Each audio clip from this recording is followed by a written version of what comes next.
And welcome to the class. आज Muslim law में हम मुतावल्ली की कंसेप्ट को समझेंगे जो कि हमें वक्फ में समझना है।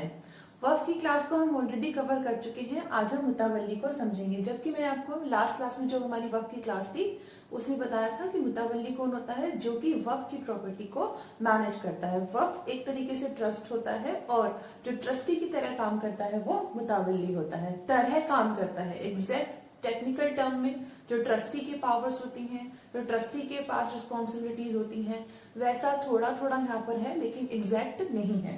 तो मुतावल्ली की जो कंसेप्ट है उसको समझने के लिए आपके सामने जो भी पॉइंट लिखे हुए हैं, अगर इन पॉइंट्स को आप एज इट इज कॉपी करके और एज इट इज याद कर लेते हैं तो आपको एक अच्छे तरीके से याद हो जाएगा, दूसरा आपको लिखने के लिए बहुत अच्छा मैटर तैयार हो जाएगा। तो शुरुआत करते हैं मुतावल्ली की। सबसे पहले समझिए, मुतावल्ली जो होता है मैनेजर होता है वक्फ की प्रॉपर्टी को, वक्फ की प्रॉपर्टी का मैनेजर होता है। तो इसका पहला पॉइंट क्या है कि मुतावल्ली कौन होता है, वक्फ की प्रॉपर्टी का मैनेजर होता है। वक्फ की प्रॉपर्टी क्या होती है, डेडिकेटेड होती है किसकी तरफ, गॉड की तरफ, अल्लाह की तरफ। और जब एक बार डेडिकेटेड हो गई तो यहाँ तक कि जो वाकिफ है, जो प्रॉपर्टी को बना रहा है वक्फ, वो भी उसको वापस नहीं ले सकता। ये हम ऑलरेडी पढ़ के आए हैं। और क्या कोई कंडीशन ऐसी होगी जो वापस ले जाएगा, वो भी हमने सब पढ़ा हुआ है। तो वक्फ की प्रॉपर्टी को जो मैनेज करता है वो होता है मुतावल्ली। वो डिस्ट्रीब्यूट करता है जो प्रॉपर्टी के बेनिफिट्स होते हैं जो कि वक्फ में लिखा हुआ है। जैसे कि डायरेक्शन बताई गई है वक्फ में कि जो डिस्ट्रीब्यूशन जो इनकी जो प्रॉफिट्स आएगा, जो भी बेनिफिट्स आएंगे प्रॉपर्टी के, वो किस तरीके से कहाँ डिस्ट्रीब्यूट होंगे, जो भी बताया गया, जो भी डायरेक्शन दी गई है, वैसे डायरेक्शन के थ्रू डिस्ट्रीब्यूट करता है मुतावल्ली। तो दूसरा पॉइंट ये हो गया। इसका खुद का बेनिफिशियल इंटरेस्ट प्रॉपर्टी में कुछ नहीं होता, यानी कि जब प्रॉपर्टी इसके पास आएगी तो प्रॉपर्टी आने के बाद जब ट्रस्टी के पास प्रॉपर्टी जाती है तो क्या होता है, ट्रस्ट एक्ट में पढ़ा था कि वहां पर बेनिफिशियल इंटरेस्ट उसका नहीं होता, वो तो एक मैनेजर की तरह काम करता है। बिल्कुल इस तरीके से यहाँ पर भी ट्रस्टी का, मुतावल्ली का जो बेनिफिशियल इंटरेस्ट है कुछ नहीं होगा। यहाँ पर जो भी जैसे इंस्ट्रक्शन मिले हैं उन इंस्ट्रक्शंस के अकॉर्डिंग वो काम करेगा। इसके अलावा लीगल तो उसको है ही कि उसको डायरेक्शंस के अकॉर्डिंग काम करना है। उसको रिलीजियस और मॉरल ऑब्लिगेशंस अगर कुछ है बताए गए हैं वक्फ में तो वो भी उसको निभाने पड़ेंगे। इसके अलावा उसमें क्या क्या कैरेक्टरिस्टिक होनी जरूरी है, वो साउंड माइंड होना चाहिए और मेजर होने चाहिए। तो क्या कोई माइनर नहीं बन सकता मुतावल्ली? बन सकते हैं दो कंडीशन में। पहला, अगर वक्फ जो है वो हेरिडेटरी है। हेरिडेटरी का मतलब बाप से बच्चे का, बच्चे से बच्चे के पास, इस तरीके से अगर हो रहा है, सक्सेशन में चल रहा है जो वक्फ है, तो उस केस में अगर सक्सेशन के थ्रू किसी माइनर के पास प्रॉपर्टी जाती है, से एक अगर मुतावल्ली है उसकी डेथ हो जाती है, तो उसके बाद इस तरीके से जो कंसेप्ट चल रहा है, इस तरीके से जो वक्त चल रहा है कि सक्सेशन के थ्रू, तो यानी इसके जो बेटे होंगे उनके पास जाएगा वक्त मैनेजमेंट। तो ए जो है वो भी माइनर है, क्योंकि सक्सेशन के थ्रू ए के पास जाना है, तो ए जो है माइनर होते हुए बन सकता है, नंबर वन। नंबर टू, जब कस्टम्स अलाउड करते हैं कि सक्सेशन के थ्रू इस तरीके से जो माइनर है वो बन सकता है मुतावल्ली। तो दो तरीके से माइनर जो होगा वो मुतावल्ली बन सकता है, अदरवाइज मेजर होना जरूरी है मुतावल्ली बनने के लिए। इसके अलावा मुतावल्ली बनने के लिए नॉन मुस्लिम होना जो है कंसेप्ट जो है वो भी बन सकते हैं, क्योंकि हमने कहा था वक्फ कौन बना सकता है, बस वो मुसलमान फेथ को जो प्रोफेस करता है व्यक्ति वो बना सकता है। इसी तरीके से मुतावल्ली भी नॉन मुस्लिम हो सकते हैं और फीमेल भी हो सकती है।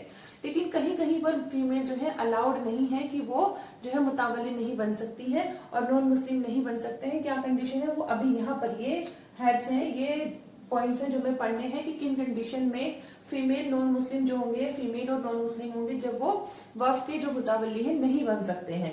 इससे पहले पढ़िए रेम्यूनरेशन के कॉन्सेप्ट को। तो क्या जो मुतावल्ली होते हैं उन्हें कुछ तनख्वाह भी मिलती है? बिल्कुल मिलती है। जो डायरेक्शंस होंगी, जिस तरीके से बताया गया होगा वक्फ में, मैनेजमेंट में जब वाकिफ ने बनाया होगा वक्फ, जो डायरेक्शंस दी होंगी उसके अकॉर्डिंग रेम्यूनरेशन मिलेंगी। अगर तो हर महीने का बांधा हुआ है कि इतने जो परसेंट है या इतना जो है उसको हर महीने मिलना ही मिलना है, तो बात अलग है, ये भी हो सकता है। और दूसरी तरफ ये भी लिखा हुआ हो सकता है कि जो प्रॉपर्टी के जो भी बेनिफिट्स आएंगे, उन बेनिफिट्स के जो जहां जहां देने हैं वहां देने के बाद, फिर खर्चे निकालने के बाद, फिर उसके बाद जो कुछ बच जाएगा उधर रेशिट्री जो होगा वो जाएगा मुतावल्ली के पास। तो ये भी हो सकता है। और अगर कहीं पर भी नहीं कुछ लिखा हुआ है तो वो यानी कि जो मुतावल्ली है वो कोर्ट के पास भी जा सकते हैं कि मुझे कुछ रेम्यूनरेशन दिलवा दीजिए। वो हालांकि उसके पास ये भी है कि वो रेम्यूनरेशन के बिना भी काम कर सकता है, लेकिन अगर वो चाहते हैं कि हमें रेम्यूनरेशन मिले तो उसके लिए कोर्ट के पास जा सकते हैं। बट किसी भी कंडीशन में कोर्ट जो होंगे 1/10 वन टाइम जो वक्फ प्रॉपर्टी का जो बेनिफिट आता होगा उससे ज्यादा का रेम्यूनरेशन मुतावल्ली के लिए फिक्स नहीं करेंगे। अब आ जाइए इस कंसेप्ट पे कि क्या एक फीमेल और नॉन मुस्लिम को बनाया जा सकता है मुतावल्ली, तो इन कंडीशंस में नहीं बन सकता। सबसे पहले अगर वो उन्हें सजदा नशीन यानी कि वही रिलीजियस अगर ड्यूटी निभानी है सजदा नशीन की, यानी कि स्पिरिचुअल हेड बनना है, इमाम बनना है, इमाम जो लोग असेंबली में ऑर्गेनाइज कराते हैं प्रेयर को, तो उसके बाद या फिर उन्हें मुजावर बनना है दरगाह का, या फिर मुल्ला बनना है, या फिर रिलीजियस प्रीचिंग करनी है यानी कि उन्हें खातिब बनना है। तो जब भी कोई रिलीजियस ड्यूटी होगी मुस्लिम फेथ के अकॉर्डिंग उनके अकॉर्डिंग तो क्या होगा, तो उस केस में फीमेल नॉन मुस्लिम ये लोग बन नहीं सकते हैं मुतावल्ली। तो जब भी रिलीजियस ड्यूटी नहीं है बाकी वो ड्यूटीज हैं तब एक फीमेल को बनाया जा सकता है और नॉन मुस्लिम को बनाया जा सकता है। जब ये रिलीजियस ड्यूटी भी वक्फ के दौरान करना है या वक्फ में करना है, वक्फ का नेचर इस तरीके का है कि ये सब करना है, तो फिर एक फीमेल को नॉन मुस्लिम को नहीं बना सकते हैं मुतावल्ली। तो ये बेसिक कंसेप्ट हो गया। अब आता है पावर्स क्या है।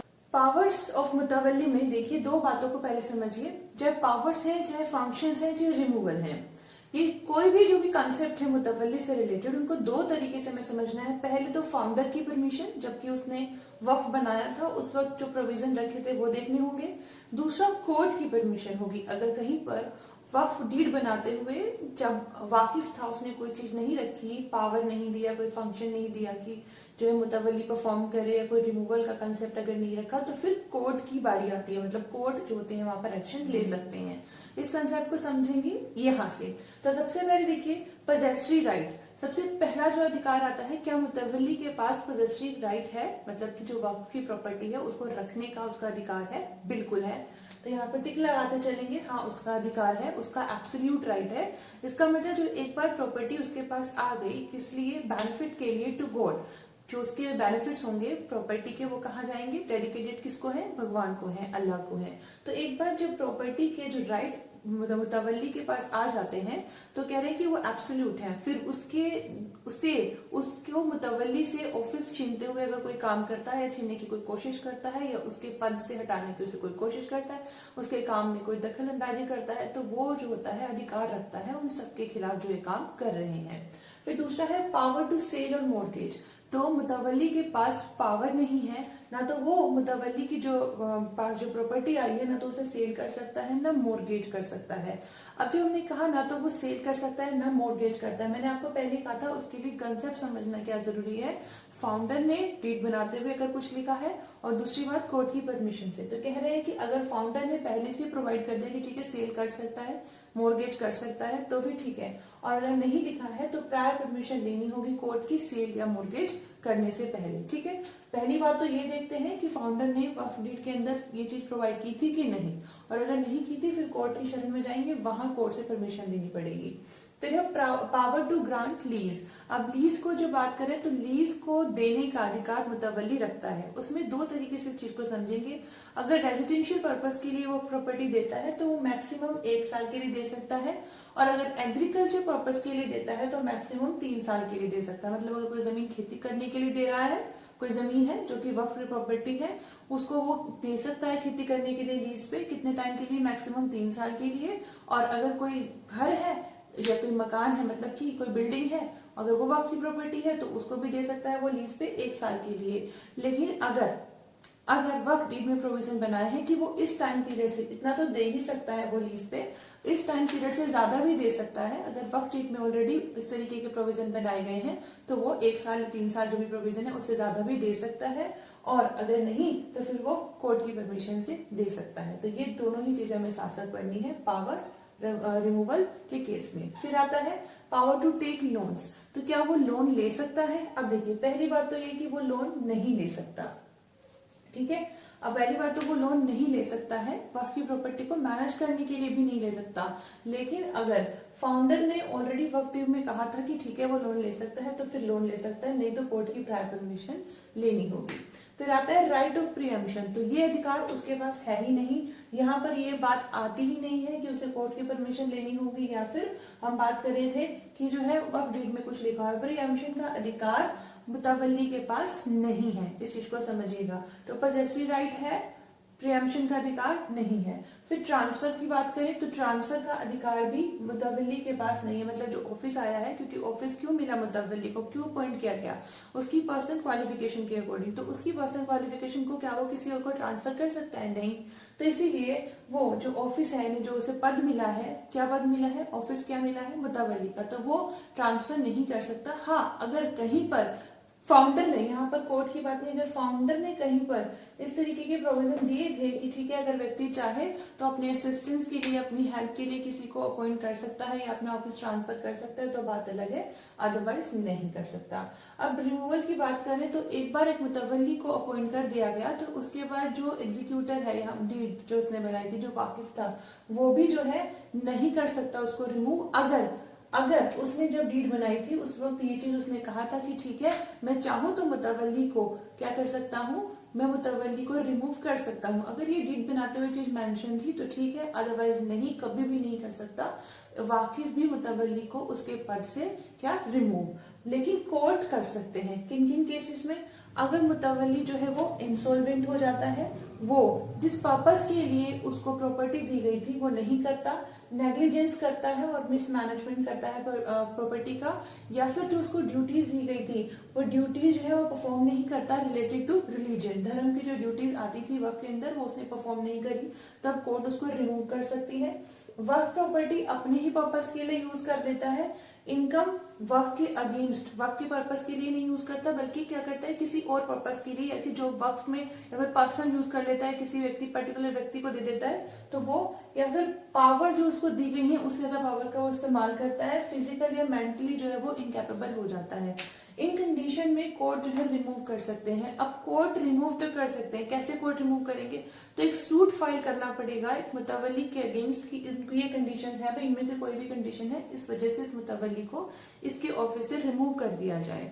अब यहाँ कहा सूट फाइल करना पड़ेगा, एक एप्लीकेशन लगा के काम नहीं चलेगा, रेगुलर सूट फाइल करना पड़ेगा मुतवल्ली के अगेंस्ट, और उसमें भी नेचुरल जस्टिस का पालन होना पड़ेगा।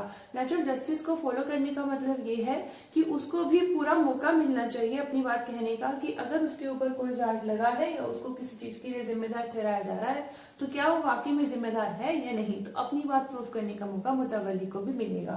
तो रिमूव करने के लिए ये वाली कंडीशन है, रेगुलर सूट फाइल होगा, एप्लीकेशन नहीं लगेगी, और दूसरी बात ये है कि नेचुरल जस्टिस पे होगा, उसको भी पूरा मौका मिला जाएगा, उसकी बात को सुना जाएगा।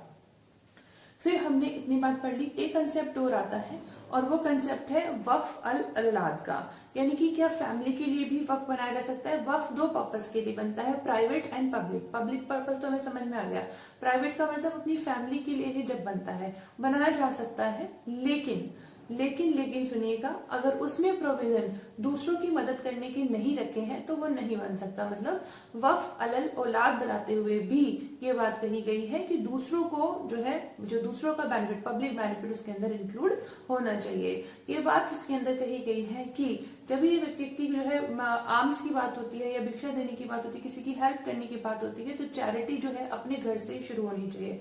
मतलब ये तो घर में तो कोई भूखा बैठा हुआ है और हम बाहर अगर किसी को दान करके आ रहे तो फिर उस चीज का कोई फायदा नहीं। तो ये चीज बोल रहे हैं कि अगर प्राइवेट भी बन रहा है तो बनाया जा सकता है, लेकिन उसमें कुछ प्रोविजन जो है रखा जाना चाहिए पब्लिक के भी हेल्प करने का। तो वक्फ और औलाद का कंसेप्ट ये है। ये मुतवल्ली का कंसेप्ट हो गया। हालांकि मुतवल्ली का कंसेप्ट आप बोलेंगे काफी इजी था, बिल्कुल बेशक इजी था। तो ये पॉइंट्स अगर आप याद रख लेंगे, जो पहले वाले अभी लिखे हुए थे और ये वाले, तो आपको मुतवल्ली के कंसेप्ट को लिखने में आसानी हो जाएगी। आई होप आपको बात समझ में आ गई हो, और अगर आ गई हो तो क्या करना है, नेक्स्ट क्लास के लिए भी जुड़े रहिएगा। Thank you so much, thanks a lot, keep learning and keep smiling.